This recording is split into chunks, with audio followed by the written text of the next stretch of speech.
Channel. मैं अरुण शर्मा आपका एक बार फिर से स्वागत करता हूं अपनी यूट्यूब चैनल पर। देखिए, आज का जो टॉपिक हम लेके आए हैं वो एक मोटिवेशनल टॉपिक ही रहेगा। और मैं नहीं मानता मोटिवेशनल स्पीच वगैरह इन सब चीज़ों को जब तक आप अंदर से इंस्पायर ना हो या आप अपनी लाइफ में किसी को रोल मॉडल ना मानो। तो सबसे पहले आपको मोटिवेट होने के लिए खुद से मोटिवेट होना पड़ेगा, अपने आप को अंदर से मोटिवेट करना पड़ेगा। अदरवाइज़ मेरी या किसी की भी आप ढेर सारी स्पीचेज़ ऐसी मोटिवेशनल स्पीच सुन लीजिए, उससे कोई फ़र्क नहीं पड़ने वाला जब तक आप खुद चेंज होने की कोशिश नहीं करेंगे। तो देखिए 2020 सभी के लिए ऑल ओवर वर्ल्ड, इंडिया की बात नहीं करें, ऑल ओवर वर्ल्ड पर्सनली मेरे लिए भी बहुत बेकार रहा, क्योंकि इसमें हमने बहुत सारी चीज़ गंवा दी, बहुत सारी ऐसी कीमती चीज़ गंवा दी जिनको हम कभी वापस नहीं ला सकते।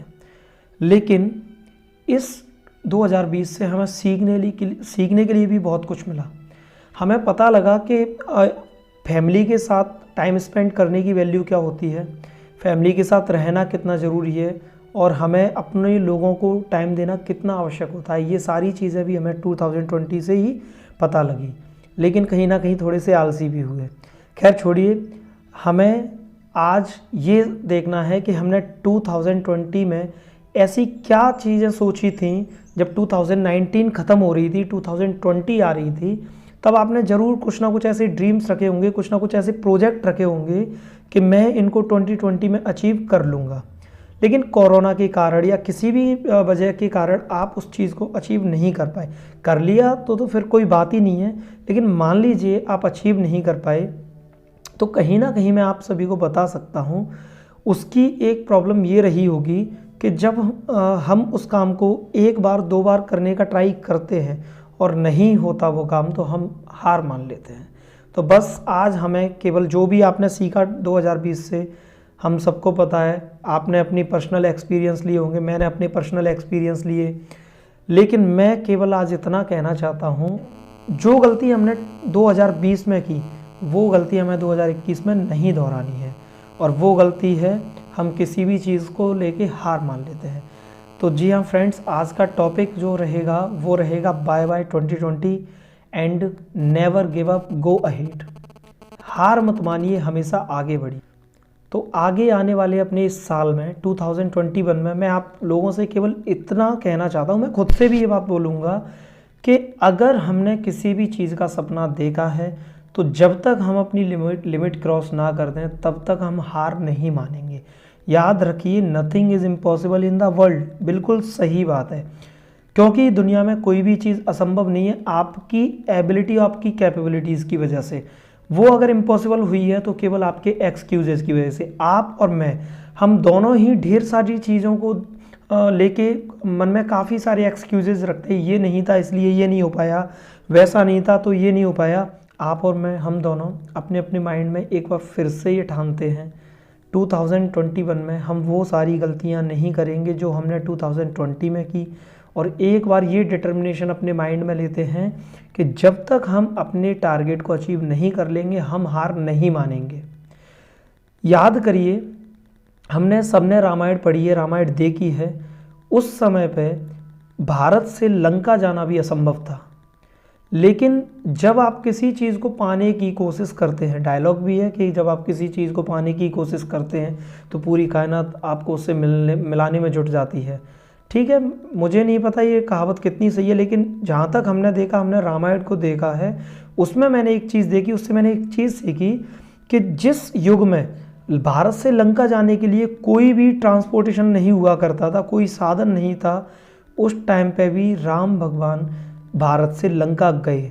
समुद्र को भी उनके आगे झुकना पड़ा, क्योंकि बस उन्होंने एक ही चीज़ ठान रखी थी कि मुझे लंका पहुंचना है, और उन्होंने हार नहीं माना और उनको पूरा विश्वास था कि एक ना एक दिन वो सीता माता को जरूर खोज निकालेंगे। इससे यही सीखेंगे हम कि जब हम किसी चीज़ को पाने के लिए पूरी कोशिश करते हैं तो भगवान हमें रास्ता दिखाता है, लेकिन उस रास्ते पर चलने के लिए और उस रास्ते को पाने के लिए जो जिद होती है वो हमारे अंदर होनी चाहिए, तभी भगवान आपको रास्ता दिखाएंगे।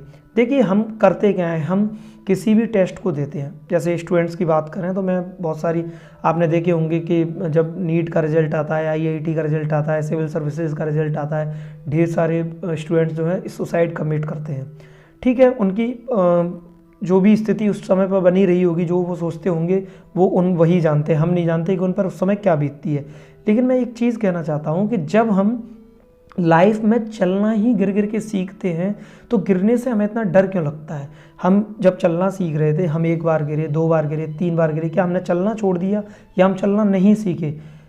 बस अंतर क्या था कि हम गिरते रहे, बार बार उठकर चलने का प्रयास करते रहे, गिरते रहे, बार बार उठ के चलने का प्रयास करते रहे। तो आप किसी भी एग्ज़ाम को जब देने जाते हो तो 1 या 2 बार टेस्ट देकर या 1 बार या 2 बार में जब आप फेल हो जाते हो तो आप हार क्यों मान लेते हो? आप क्यों इतनी जल्दी सरेंडर कर देते हो? वो फेल वर्ड से आप लोग इतना क्यों डरते हो? फेल है क्या? First attempt in learning.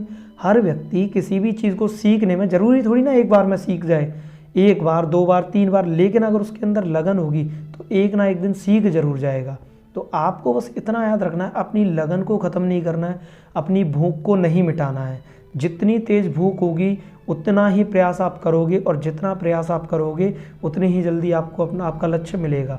याद रखिए, हीरे को कीमती बनने के लिए घिसना पड़ता है। जो हीरा जितना ज़्यादा घिसता है उसकी कीमत उतनी ही ज़्यादा होती है। तो याद रखिए, आप भी अगर हीरे के जैसे चमकना चाहते हो तो पहले हीरे के जैसे अपने आप को घिसना सीखो। घिसने से मत डरो, जितना घिसोगे उतनी आपकी वैल्यू बढ़ती जाएगी। रास्ते में आने वाली इन छोटी मोटी मुसीबतों से मत डरिए। ये छोटी मोटी मुसीबतें आती रहेंगी, लाइफ में अप्स एंड डाउन्स आते रहेंगे। बस आपको इतना याद रखना है, यदि आप गिर भी जाते हो तो उठो, चलो, झोंक दो अपने आप को अपने लक्ष्य के प्रति, लेकिन तब तक मत रुको जब तक आप अपने लक्ष्य को प्राप्त नहीं कर लेते। या तो आप किसी भी चीज़ को लेके बिल्कुल उसको सरेंडर कर दीजिए कि अब मुझे ये लाइफ में करना ही नहीं है दोबारा, तो ठीक है, उसके लिए रिग्रेट कभी मत कीजिए। अब ये रिग्रेट कब होगा, इस रिग्रेट को आप कब त्याग पाओगे, कब छोड़ पाओगे? जब आप अपना 100% दे चुके होंगे, तो आप ये कह सकोगे कि यार मैंने तो पूरा प्रयास किया लेकिन पता नहीं क्यों मैं उसको अटेम्प्ट नहीं कर पाया। ठीक है, कुछ चीज़ें लक पे भी डिपेंड करती हैं, हम लक को डिनाई नहीं कर सकते, लक पे भी डिपेंड करती हैं कुछ चीज़ें। लेकिन अगर आप उसको पाने के लिए अपने मन में 1% भी इच्छा रखते हो तो उस इच्छा को मारिए मत। जब तक आप उस लक्ष्य को प्राप्त नहीं कर लेते, जब तक आपकी इच्छा, आपकी डिज़ायर पूरी नहीं हो जाती, तब तक आप अपना 100% देते रहिए। फिर से याद दिला दूं, जीवन में एक मूल मंत्र को हमेशा याद रखिएगा, नेवर गिव अप। कभी हार मत मानिए। जब तक आप दौड़ रहे हैं तब तक रेस आपकी है, तब तक आप रेस में हारे नहीं हैं।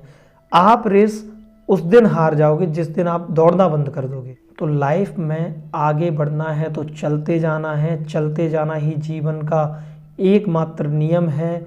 आप ये मत सोचिए कि आप स्टूडेंट हैं, 12th दे लोगे तो आप आगे फ्री हो जाओगे, या आप कोई जॉब ले लोगे। आपको क्या लगता है जॉब लेने के बाद सारी प्रॉब्लम्स ख़त्म हो जाती हैं? जिस लेवल पर आप होते हैं उसी लेवल के टास्क आपको फेस करने के लिए मिलते जाते हैं। तो लाइफ में अगर आप इस मूल मंत्र को अपना लेते हो, इस केवल एक रूल को अपनी लाइफ में अडॉप्ट कर लेते हो, नेवर गिव अप, तो मेरा यकीन मानिए आपकी लाइफ बेहद आसान हो जाएगी। मुझे पता है ये इजी नहीं है, लेकिन जब हमें कोई चीज़ नहीं आती तो हम उस चीज़ के लिए बार बार प्रैक्टिस करते हैं। तो इस नेवर गिव अप के रूल को अपनी लाइफ में अडॉप्ट करने के लिए आज मुझसे वादा कीजिए कि आप बार बार इस रूल को अडॉप्ट करने के लिए अपनी लाइफ में प्रैक्टिस करते रहेंगे, और जब तक आप अपने लक्ष्य को हासिल नहीं कर लेंगे तब तक आप अपने जीवन में हार नहीं मानेंगे। ठीक है, तो इसी के साथ मैं आपसे विदाई लेता हूँ। 2021 में आने के लिए आपको बहुत बहुत शुभकामनाएं। 2020 में आप सुरक्षित रहे, आपने अपने परिवार का पूरा ख्याल रखा, इसके लिए आपको बहुत सारी शुभकामनाएं। सक्सेस पॉइंट फैमिली की ओर से मैं आपको नववर्ष की हार्दिक शुभकामना देता हूं। मैं प्रे करता हूं गॉड से कि आप जो भी चाहते हो उसको पाने के लिए भगवान आपके अंदर डिटर्मिनेशन और कंसिस्टेंसी दे। जब कंसिस्टेंसी और डिटर्मिनेशन होगी तो वो चीज़ आपको एक ना एक दिन प्राप्त हो ही जाएगी। Thank you so much. Best of luck.